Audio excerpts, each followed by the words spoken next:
talk first Sure, about yeah, of addiction, because addiction, often people consider addiction a drug, that there's a drug involved. There's many different forms of addiction.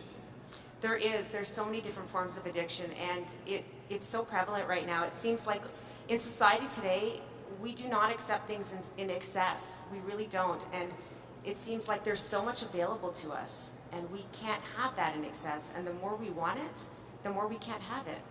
Do you agree? Yeah, no, I totally concur with that. It's kind of confusing too, in terms of trying to, with all the things happening in the world, to have a fully functioning relationship, whether it's a father and a son, or a husband and wife. What is a functioning relationship? How is that described? It's so true, because today we have it very different. Women are working today, they're out making a living. So I think a functioning relationship takes balance. It really does. It takes loving and understanding, and it takes two people who really are able to listen to each other, who are able to compromise their own values, where there's no competition in the household, where they're able to understand what one another say to each other and hear. I think really hearing each other's needs and acknowledgement and acceptance of one another. And that's usually when you speak with somebody, you're supposed to say, I hear what you're saying, right, and you continue through that path. In terms of somebody that's here today that feels that maybe they are a codependent and maybe they have somebody at home with an addiction, what are first steps? So I think we all have codependency. I think the term is thrown around really loosely, and I don't want to pretend to be this guru on codependency either. I think that codependency is a normal part of a relationship. We need people.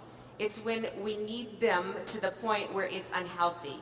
And so if it is unhealthy, the first step would be to recognize that, acknowledge that, and see that maybe if I do have a problem, I need to talk to somebody.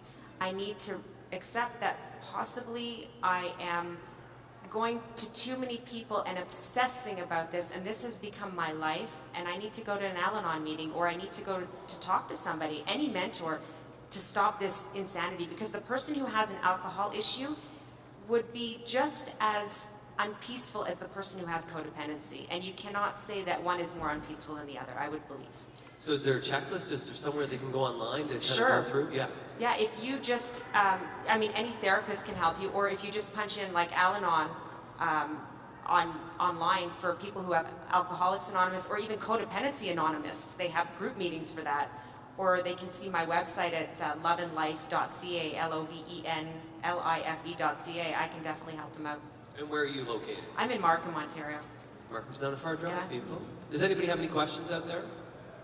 No? Well, thank you very much Thank you for so today. much. There was Thank you. lots of information. Thanks. Once again, I'm just going to, your website, once again, if you can just list that one more time. It's loveandlife.ca.